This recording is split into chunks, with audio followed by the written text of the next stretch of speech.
Hello guys, Crispy here, welcome back to another video. In this one, my friends, I'm going to be testing a GeForce GTX 1650 4GB GDDR5 in Fallout 76. This one is a Gigabyte mini ITX OC model of the card. We are running it with the latest Nvidia drivers and I'm not manually overclocking it. You can see all of its specs right here in Tech Power Ups GPU-Z. Again, it's the GDDR5 version of the card. GDDR6 will be a little bit faster. And over on the left, we're pairing it with a Ryzen 5 3600X and 32GB of DDR4 3200MHz CL14 in dual channel.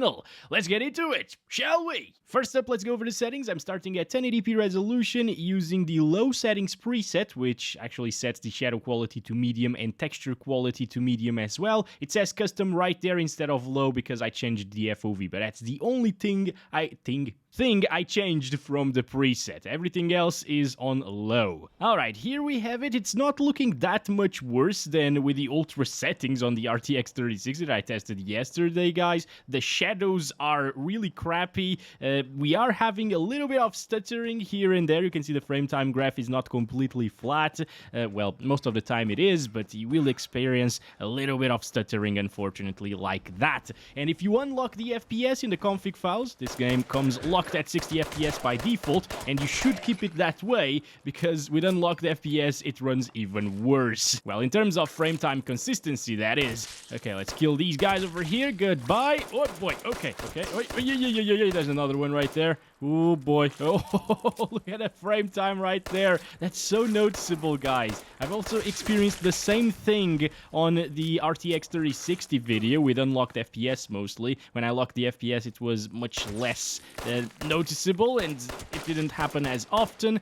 But yeah, it's really annoying to see that this game is still not really that well optimized, even in 2024. So yeah, that's a bit of a shame, but at least it's playable. The 1650 does have what it takes to run it, at least on low settings, and 60 FPS locked all of the time. You can see that GPU utilization still has a little bit of headroom right there. It's at 70-ish% most of the time. Sometimes it goes up to like 80-ish%. So we can definitely bump things up to medium in just a little bit. I'll still try it out at like 1440p using these settings. What do you want, buddy? Goodbye, sir. Give me your pipe revolver. There we go. How did I know that he had a pipe revolver? Everybody has a pipe revolver in this game for some reason. Can I drive the tank? Can I drive the tank? Please? Please? No, I cannot. Also, this game can get really intensive. What are you doing here? You shouldn't be drinking on the train tracks. Well, I don't think any train is gonna come through here, actually. But okay. But yeah, whenever you are looking at a huge part of the map from above... Hello? Ooh, that stutter, man. Jesus Christ.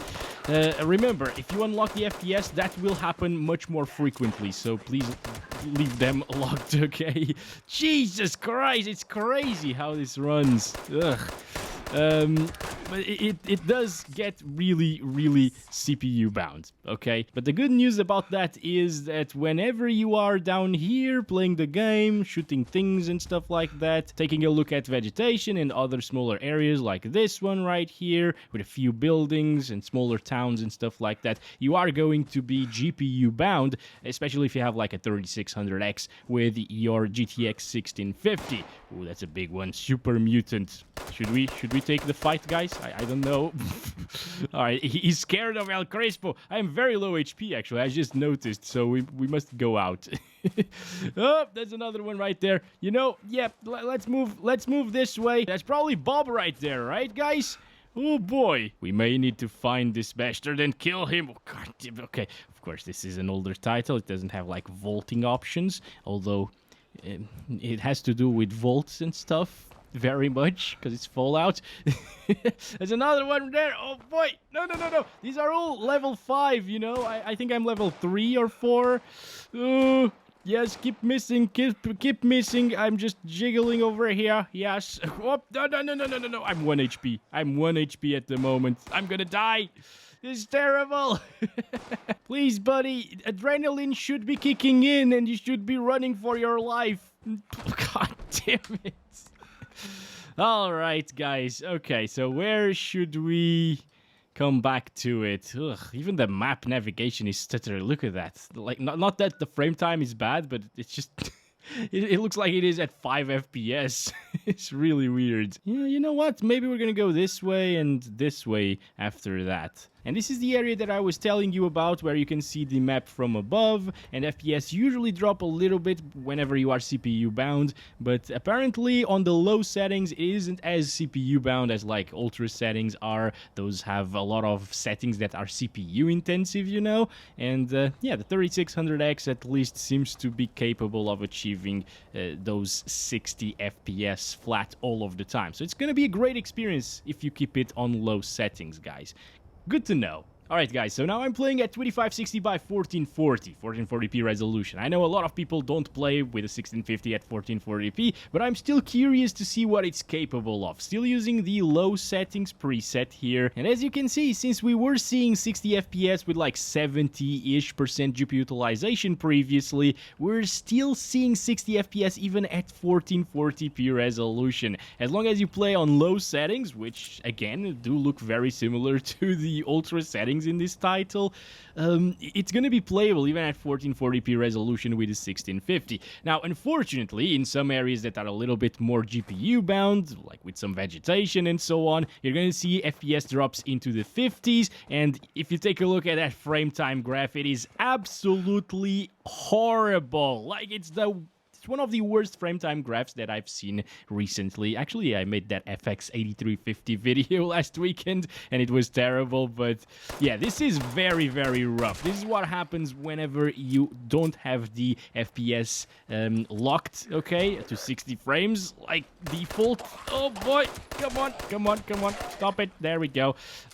So that's why I really don't recommend you to unlock your FPS and get like 70, 80, possibly 90 frames per second with a 1650 at 1080p low settings, but with this stuttering, it's just way too bad. Oh boy, look at this. Oh, god damn it, stop stuttering like that, dude. Jesus, this is so bad. Now, the good thing is, as I showed with the RTX 3060, you can actually lock the FPS to like 40 frames per second, which is below the minimum FPS that we're seeing, at least so far, and have that smooth 40 FPS experience, just flat 40 all of the time. So that's what I'm gonna try next. There we go, I locked it in RivaTuner Statistics server, and now we're getting 40 flat frames per second all of the time, with a really, really smooth frame time graph, smoother than what we saw at 1080p resolution. Actually, I think if I locked it to like 59 FPS in RivaTuner at 1080p resolution, it would end up being a smoother experience than the 60 FPS locked inside of the game, you know? This game's just a little bit broken in terms of that. Goodbye, goodbye. We're killing Jax. I just noticed that we're killing Jax. No, that's the real Jack. These were imposters, of course, guys, right? Okay, this is definitely Jack. He's not attacking us. He's also not running away from us, which is weird, and now he's trying to kill himself because he doesn't like us. That's Jack, guys. That's definitely Jack. He's still running from us, but in a different way, right? So yeah, if you are playing at 1440p resolution with this GPU for some reason, I mean, it wasn't too bad of a 1440p card when it came out, honestly. It could play games like CSGO, for example, at 1440p, Overwatch 2 now, and stuff like that. Esports titles, you know, Dota 2 and stuff. So if you have a 1440p monitor, it might be worth doing this, locking the FPS to 40, have that smooth experience. Well, 40 FPS smooth, of course. GPU utilization is around the same as it was at 1080p resolution with 60 FPS, and yeah, you can definitely enjoy the game like this. Oh my god, what the actual hell?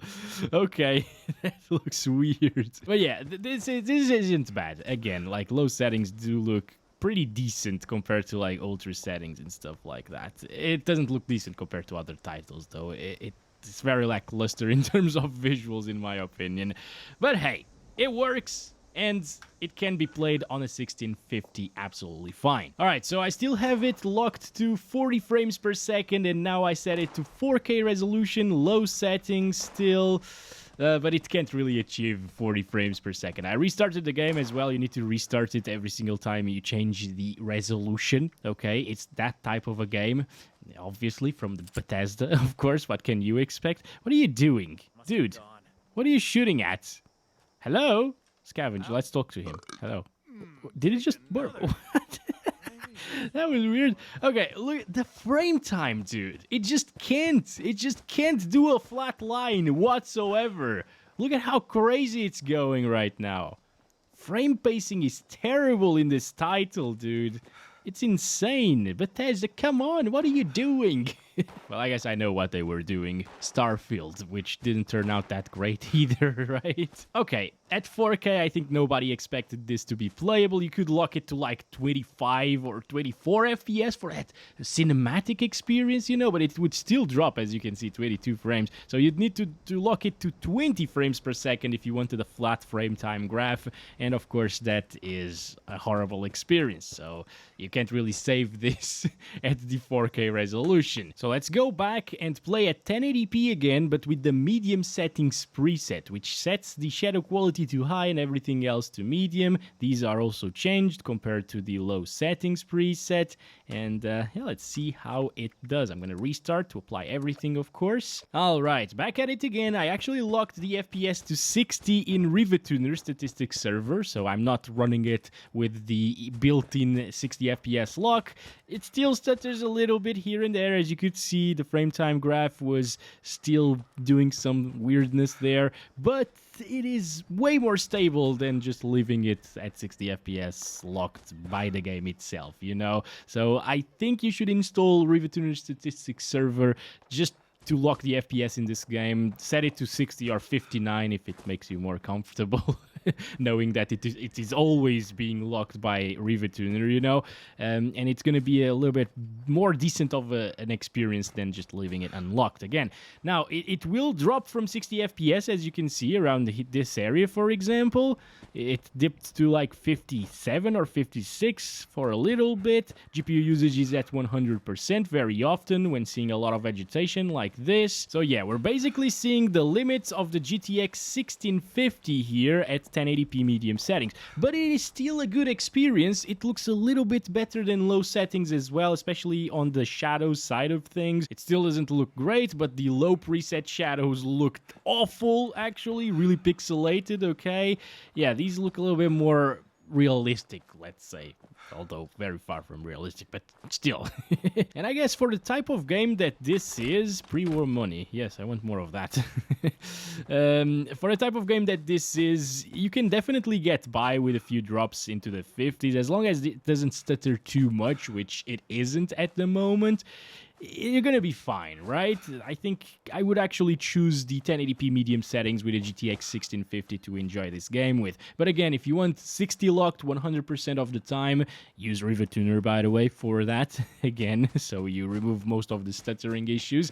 Yeah, low settings the way to go. It still is very seeable, you know, it's not like a blurry mess like newer titles are, and it's gonna give you those sweet 60 frames per second all of the time, like a lot of people want. Also, the 3600X is keeping up just fine, not bottlenecking the 1650. Not that I expected it to, but honestly, at the beginning area, looking at the entire map from above, I really thought it would struggle a little bit there and drop to like 50 or maybe even 40 frames per second. But that's not the case. Maybe on ultra settings with a stronger CPU, it would become a bottleneck right there, because ultra settings, again, have some settings that are CPU bound. But yeah, at medium settings and low settings, at least, it runs okay. What are you doing? Okay. All right, I was just checking them out. They're just standing still sometimes. Okay, there we go. Oh boy, oh boy. Where? There's another one. All right, they have weapons and stuff. Come on. Okay, I got this. Oh, I don't have a ton of bullets, actually. There's one there. Oh, hello. What the hell? Okay. Oh, good. Let's go in this direction. I think we should probably bump it up to like high settings since it did so well here. I'm not gonna bother testing 1440p and 4K at these higher settings because, yeah, they would just be unplayable. Alright, so this is the high settings preset right now. Texture quality is still set to medium, interestingly. Even on ultra. Okay, so it seems like the texture quality is just static on medium. And it's probably because it's a 4GB GPU and the game thinks, well, 4GB, medium textures, that's the adequate texture quality for it. So we'll leave it like that to prevent further stuttering, I guess. So this is it. High settings preset. It changed a lot of things right here, right? And that's it. Gonna restart the game now. Here we have it, guys. Start counting our FPS. It's still at around 60 FPS, but now, yeah, it drops much further into the 50s and much more often, and the GPU usage is basically maxed out throughout the gameplay session, no matter where you are. Even here, which is not as GPU intensive, it's getting 60 FPS, but the GPU usage is very much up there. 95, 98%, 100% as well. Anyway, let's go in this direction to see a more GPU bound scenario, or at least I thought it would be a more GPU bound scenario with a lot of vegetation, but no. It is keeping it at 60 frames per second when it's not stuttery. Okay, so you can still play on high settings apparently. It's gonna work fine. Maybe it's a little bit less intensive during the night because it isn't really casting a lot of shadows, right? During the day, it needs to cast shadows for pretty much every vegetation thingy over here, but it's not really doing that right now. But as you can see, the frame time attack is here again. Like, in some scenarios, when the FPS are dropping by quite a lot, from 60 FPS, you know, or from what FPS you have it locked to, it just struggles like crazy. So if you want to play at 60 FPS, play on low or medium, because that's going to give you a really good experience. High, not so much. When that starts happening in the frame time, it's a really terrible experience. You can definitely feel the frames skipping here and there. It just feels really awful. So for high settings, you'd need to lock it to like 50 frames per second, which is still not a terrible idea and a terrible experience. I'm gonna do that. And here we have it. Now looking in this direction where we were seeing a lot of frame time skipping and so on and stuttering, it is perfectly flat at 50 frames per second. So nothing to worry about now. It's gonna feel all right. Maybe add a little bit of motion blur to disguise the fact that this is not 60 frames per second, right? That will feel just a little bit smoother. And yeah, it's definitely playable like this. GPU usage isn't really maxing out, which is great. You don't really want that in this particular title, because it just can't handle it for some reason. It's just not well optimized. But well, this now looks alright, quite a bit better than like low settings. We still have shadows after all from the moon, so there's that. Okay, maybe not as many shadows as daytime, but yeah, if it drops a little bit further during the day, just lock it to like 45 frames per second instead of 50. It's going to be a very similar experience and a smooth one. So yeah, if you are experiencing a ton of stuttering in this title, be sure to lock your FPS with a third-party program. What are you doing, dude? Are you really reconstructing this house? There are better houses out there, I think, that you could utilize. Damn, bourbon bottle. Yes, I want that, definitely. It's Jack again. It's a friend of Jack's. Yes. Please go away. Please, I don't want to kill you. I don't want to kill you. Why? Why are you like this? You're just a normal dog. You want to eat. Yes, I have food for you probably in my backpack. If you just allow me to open it and throw it to you, I would gladly do that. Buddy. All right, shut up. Ooh, I think this guy is going to kill us. All right, good job, buddy. Good job. Kill the robot and eat the robot. Yes. Very good, very good. Let's do this, boy. I'm sorry, Jack. I am sorry that you're hungry. I know. It's a very bad world, this one we live in today. But it is what it is. Why is he not attacking me? Am I hidden or something because I'm crouched? Is that the case? Come on. Yep, that was the case. No. Stop. I'm gonna die with Jack, my friends, and I don't care. It's for a good cause. It's to feed the boy, right? We need to feed the boy. Come over here, boy. Let's go. I'm almost dead. I'm almost your food. Yes. Okay, guys. I will give up right now. Jack can eat me. And that's been it for this video. I think there's no point in playing on ultra settings because it's very similar to high anyways. So keep it on high if you want that higher visual fidelity. Keep it on medium for the best experience in my opinion and the most balanced experience. And keep it on low if you value those 60 locked FPS all of the time. Don't forget to install Riva Tuner or other program that locks your FPS. That's very important in this game. And I'll catch you in the next one very soon. Love you all. Bye-bye.